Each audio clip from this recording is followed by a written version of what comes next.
दोस्तों, आज हम एक ऐसे विषय पर चर्चा करने जा रहे हैं जो सिर्फ एक गीत से जुड़ा मुद्दा तो बिल्कुल नहीं है, बल्कि भारत की राष्ट्रीय पहचान, संवैधानिक स्थिति और कानूनी ढांचे से सीधे जुड़ा हुआ है।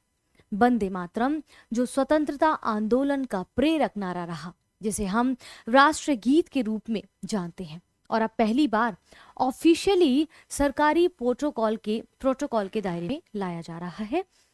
केंद्रीय गृह मंत्रालय ने इसके गाने बजाने और क्रम आचरण, यहाँ तक कि कानूनी दंड तक को स्पष्ट करते हुए कुछ रूल्स रेगुलेशंस जारी किए हैं। आज की इस क्लास में हम समझेंगे कि वंदे मातरम की ऐतिहासिक पृष्ठभूमि क्या है, संविधान में इसकी स्थिति क्या है, नए दिशा निर्देश क्या कहते हैं और इसका राजनीतिक, कानूनी और सामाजिक महत्व क्या है। तो आइए पूरे विषय को तथ्यात्मक और विश्लेषणात्मक दृष्टिकोण से विस्तार से समझते हैं। नमस्कार दोस्तों, मेरा नाम शिल्पी है और आप सभी का मेरे इस YouTube चैनल पर फिर से एक बार स्वागत करती हूँ। यहाँ पर आज हम इस विषय पर बात करने जा रहे हैं जो कि अभी अभी उसके बारे में अपडेट्स आए हैं। तो ये गवर्नमेंट इशू जो यहाँ पर नए रूल्स जारी हुए हैं, राष्ट्रगान से पहले वंदे मातरम ये क्या है, कहाँ तक कितना लागू होगा, इन सभी बातों में स्पष्टता को समझेंगे। एमएचए गाइडलाइंस, यहाँ पर जो आपका एमएचए गाइडलाइंस है वंदे मातरम को लेकर 6 स्टैंडर्ड्स जो है वंदे मातरम के of national song to be sung before national anthem when played together. आइए इस कहानी को समझते हैं कि क्या ये दोनों गाए जाएंगे, कब कब किस स्थिति में और कहाँ कहाँ गाए जाएंगे, इसके बारे में यहाँ पर समझने का प्रयास करते हैं। ये रहा आपका वंदे मातरम, ये है आपका जनगण मन नेशनल एंथम, नेशनल सॉन्ग। तो कैसे डिसाइड हुआ कि कौन सा नेशनल एंथम है, कौन सा नेशनल सॉन्ग, इसकी कहानी को पहले हम समझेंगे।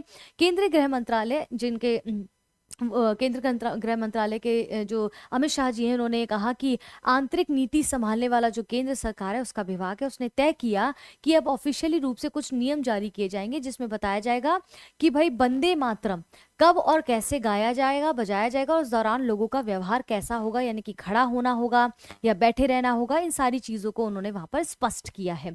तो ये नियम जो होंगे लागू होंगे आपके स्कूल में, सरकारी कार्यक्रमों में, पुरस्कार समारोह, पद्म पुरस्कार इत्यादि में आप देखेंगे, या अनऑफिशियल जो अफसर होंगे उन पर लागू होंगे। यह आदेश लाया गया है कि वंदे मातरम भारत का राष्ट्रगीत है, इसको माना जाता रहा है हमेशा से, लेकिन इसे कुछ कार्यक्रम है उसमें कैसे प्रस्तुत किया जाएगा, उस पर लोगों का व्यवहार कैसा होगा, इसको नहीं बताया गया था। लेकिन अब कहा जा रहा है कि इस पर अभी कोई आधिकारिक प्रोटोकॉल नहीं था, लेकिन इसके लिए स्पष्ट नियम निर्धारित अब कर दिए गए हैं। पहले कुछ रूल्स रेगुलेशंस नहीं थे, वो सिर्फ नेशनल एंथम यानी कि जनगण मन के लिए थे।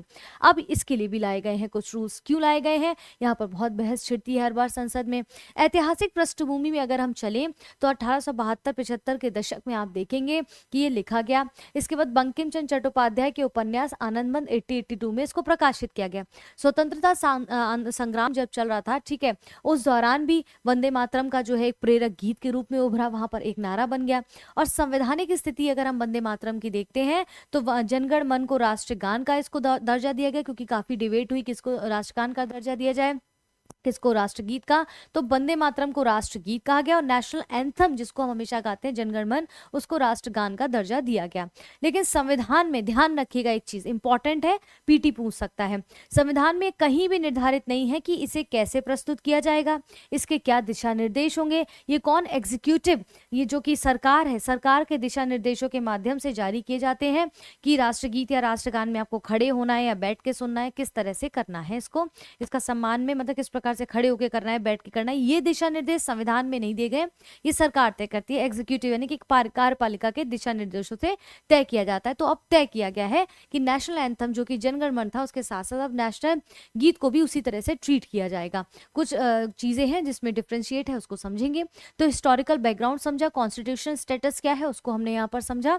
इसके बाद दिशा निर्देश, कुछ रूल्स रेगुलेशन है, कुछ नियम है, वो क्या कहते हैं। जैसे वंदे मातरम जनगण मन से पहले बजाया जाएगा। अब यहाँ कह रहे हैं कि अगर नेशनल एंथम जनगण मन, नेशनल सॉन्ग वंदे मातरम दोनों बजाए जा रहे हैं किसी कार्यक्रम में, तो सबसे पहले वंदे मातरम बजाया जाएगा, उसके बाद जनगण मन मनाया जाएगा। और यहाँ पर किसी भी कार्यक्रम में वंदे मातरम जो कि राष्ट्रगीत है और राष्ट्रगान दोनों हो तो पहले वंदे मातरम बजाया जाएगा, उसके बाद राष्ट्रगान। यानी कि पहले ये अनौपचारिक अनऑफिशियल था वंदे मातरम को चलाना, लेकिन अब इसमें स्पष्ट रूप से निर्धारित कर दिया गया है कि वंदे मातरम भी चलेगा।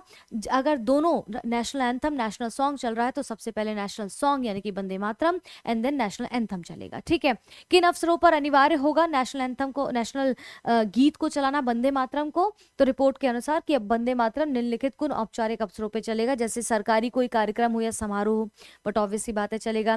जैसे पद्म पुरस्कार जैसे राज्य सम्मान समारोह, उसमें भी चलेगा।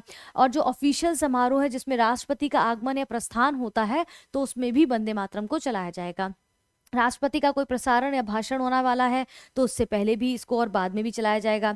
ठीक है, राज्य और केंद्र प्रशासित जो प्रदेश है उसमें राज्यपाल या उपराज्यपाल द्वारा कोई भी आयोजित कार्यक्रम है तो उसमें भी वंदे मातरम यानी कि नेशनल सॉन्ग को चलाया जाएगा। ठीक है, विद्यालयों की प्रार्थना सभाएं अब थोड़ी लंबी हुआ करेंगी क्योंकि इसकी अवधि 3 मिनट समथिंग है।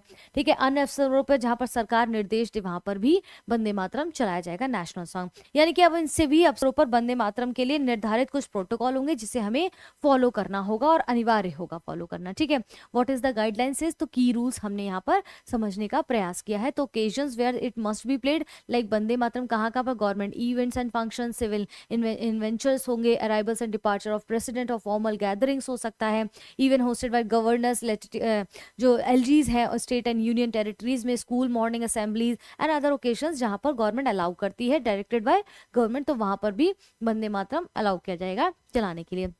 अब गीत का आधिकारिक संस्करण क्या है, यहाँ पर बहुत डिबेट का मुद्दा है ये। ठीक है, वंदे मातरम का पूर्ण आधिकारिक संस्करण गाया जाएगा, मतलब पहले क्या होता था इसको यहाँ पर समझने का प्रयास करिए। स्टार्टिंग में चलते हैं, यहाँ पर वंदे मातरम का जो स्टार्टिंग का हिस्सा है ना, हमेशा इसको इतना गाया जाता था, 2 स्टैंजर्स गाए जाते थे। क्योंकि बाकी स्टैंजर्स अगर हम हिंदू कम्युनिटी को छोड़कर बाकी कम्युनिटीज़ में जाते हैं, स्पेशली मुस्लिम कम्युनिटीज़ को इसको गाने में थोड़ी सी असुविधा भी होती है। और दूसरी चीज़ यहाँ पर दिक्कत क्या आती है कि यहाँ पर दुर्गा और यहाँ पर विद्या जैसे शब्दों का इस्तेमाल किया गया है, तो उनको लगता है कि वो उनके धर्म के खिलाफ की बात करे, धर्म के इतर है, क्योंकि उनको वो बोलना गुजारा नहीं लगता, तो उनको वो थोड़ा सा अनकंफर्टेबल होता है। तो ये डिबेट तो अभी बीच में भी पार्लियामेंट में काफ़ी हुई थी कि इसमें संशोधन होना चाहिए, इसको चेंज करना चाहिए, ये वाद नहीं होना चाहिए, क्योंकि जो अदर कम्युनिटीज़ है उनको लगता है कि ये शब्द उनके धर्म से इतर है, तो उनको बोलने में दिक्कत होती है। लेकिन अब कहा गया कि नहीं, 6 के 6 स्टैंजास को गाना कंपलसरी होगा। ये दिशा निर्देश कौन करता है, एग्जीक्यूटिव करता है, कार्यपालिका जो सरकार है अभी एट प्रेजेंट वो तय करेगी कि कितने कैसे गाना है और कितना गाना है। ठीक है, तो बंकिम चंद्र चट्टोपाध्याय द्वारा लिखे गए सभी 6 छंद जो हैं हमने दिखाए वो गाए जाएंगे। पहले सिर्फ 2 गाते थे लेकिन अब पूरा गाया जाएगा। ठीक है, इस आधिकारिक संस्करण की अवधि लगभग 3 मिनट 10 सेकंड है, उसकी 52 सेकंड थी नेशनल एंथम की। ठीक है, सम्मान में खड़े होना अनिवार्य होगा। यानी कि कुछ रूल्स जो नए लाए गए वो कहते हैं कि जब वंदे मातरम किसी आधिकारिक कार्यक्रमों में गाया जाएगा, बजाया जाएगा, तो जो भी लोग वहां पर उपस्थित है सभी लोग, अधिकारी हों चाहे गेस्ट हों या स्टूडेंट हो, सम्मान में सावधान मुद्रा में ऐसे इस प्रकार से, जैसे कि हम नेशनल एंथम में ऐसे खड़े हो जाते थे, कुछ इस प्रकार से खड़े होना ही होगा। यानी कि नेशनल सॉन्ग को भी उसी सम्मान के स्तर पर लाया जा रहा है जैसे कि नेशनल एंथम के समय पर यहाँ पर अपेक्षित था। ठीक है, अब यहाँ पर official version of the song the people must stand in respect हमने देखा, लेकिन एक कॉन्ट्राडक्टरी है, एक चीज जो है यहाँ पर डिफरेंट है, भिन्न है, वो ये है कि सिनेमा हॉल के लिए यहाँ पर कुछ अपवाद भी हैं। यानी कि हर कार्यक्रम में खड़े होकर गाना, लेकिन सिनेमा हॉल में अगर आप हैं तो वहाँ के दिशा निर्देश कहते हैं कि सिनेमा हॉल में समान जो है मनोरंजन स्थलों पर वंदे मातरम बजने की स्थिति में खड़ा होना अनिवार्य नहीं होगा। ये एक व्यवहारिक छूट है, क्योंकि फिल्म प्रदर्शन के दौरान खड़े होना वादक हो सकता है। इसलिए जो नेशनल सॉन्ग है वंदे मातरम जो जिसकी हम बात कर रहे हैं, इस मामले में पहले भी इसी प्रकार का निर्णय दिया जा चुका है। नेशनल एंथम में भी, ये माफी चाहती हूँ, नेशनल एंथम में भी कहा था कि कंपलसरी नहीं होगा सिनेमा हॉल में। इसी प्रकार से वंदे मातरम जो नेशनल सॉन्ग है उसमें भी कंपलसरी नहीं होगा खड़े होना सिनेमा हॉल में। ठीक है, तो यहाँ पर ये सारी चीजें हमने जो है समझी हैं, क्लियर है। अब यहाँ पर कह रहे हैं कि एक्सेप्शंस फॉर सिनेमा हॉल हमने यहाँ पर समझने का प्रयास किया।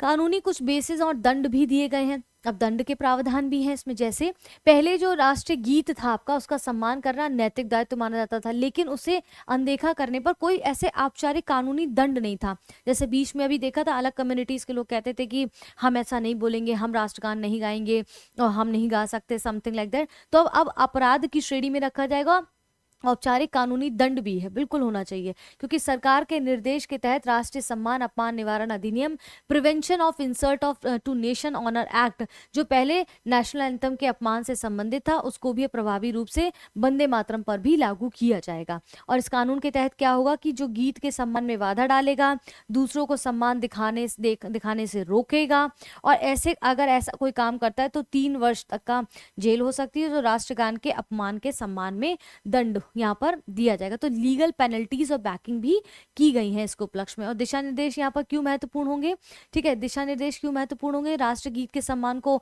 ऑफिशियल रूप क्यों दिया गया, क्योंकि पहले वंदे मातरम को सांस्कृतिक और भावनात्मक सम्मान प्राप्त था, लेकिन कोई लीगल तरीके से अनिवार्य नहीं किया गया था जैसे कि नेशनल एंथम था। ठीक है, विद्यालयों में भी संस्थागत रूप दिया गया, क्योंकि निर्देश कहते हैं कि देश भर के जो स्कूल्स हैं, सुबह की प्रार्थना सभा में वंदे मातरम गाया जाएगा जैसे कि राष्ट्रगान गाया जाता है। इससे छात्रों के दैनिक जीवन में इस गीत का सम्मान जो है संस्थागत रूप से जुड़ जाएगा, तो बचपन से जब उन चीज़ों को बोलते आएंगे तो उनकी हैबिट में आएगा, तो उसको ज़्यादा और अच्छे से समझ पाएंगे, उसके साथ और कनेक्ट कर पाएंगे जैसे कि नेशनल एंथम के साथ कर पाते हैं। ठीक है, अब राजनीतिक और सांस्कृतिक प्रति क्या है, ये जो चेंजेस आए हैं ऐसे समय में हो रहे हैं जब इस गीत के पदों, जो कि हमने देखा 6 स्टैंजास राष्ट्रीय पहचान में उसकी भूमिका पर बहस चल रही है कि वहां पर देवी और विद्या जैसे टर्म का यूज किया गया है। पहले 2 केवल पद ही हमेशा से गाए जाते थे, क्योंकि इसमें इस तरह के टर्म्स का यूज नहीं था, तो आसानी से कर लेते थे, तब धार्मिक प्रतीकों से बचा जा सका था। लेकिन शेष जो 4 पद है उसमें हिंदू देवी देवताओं की स्पष्ट उल्लेख है, तो ये बड़ा मुद्दा होगा आने वाले समय पे, देखना पार्लियामेंट में बहस का मुद्दा फिर से छिड़ेगा इस बात को लेकर। इसे शामिल करना राजनीतिक रूप से विवादास्पद रहा है। कुछ लोगों का मानना है कि इससे कुछ जो कम्युनिटी है उसमें असहजता हो सकती है, जबकि जो इसके समर्थक है उनका कहना है कि ये ऐतिहासिक मूल स्वरूप की बहाली है, इसमें धर्म से ना जोड़ा जाए। ये तो उस समय पे 18 सेंचुरी में 1872-75 में बना हुआ है, तो किसी धर्म को ध्यान में रख के तब तो कोई मुद्दा ही नहीं था, ऐसा डिवीजन तो बाद में हुआ, तब ये मुद्दे निकल कर आए हैं। ठीक है, तो उसके साथ कनेक्ट ना किया जाए, ऐसा जो लोग जो पॉलिटिकल कल्चरल रिएक्शंस है उनका यहाँ पर कहना है। तो आई होप यहाँ पर ये टॉपिक आपको समझ आया होगा, मैं स्पष्ट रूप से समझा पाई होंगी, दोनों भाषाओं में उपलब्ध था।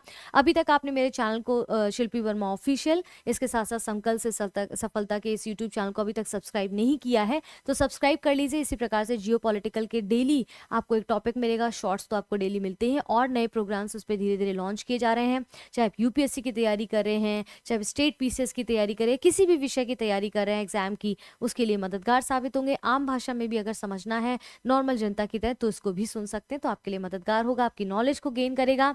अभी तक चैनल सब्सक्राइब नहीं किया है तो प्लीज चैनल सब्सक्राइब करें, बेल आइकन जरूर दबा दें, वीडियो पसंद आए तो वीडियो को लाइक जरूर करें। फिलहाल के लिए अपनी वाणी को विराम देती हूँ, धन्यवाद।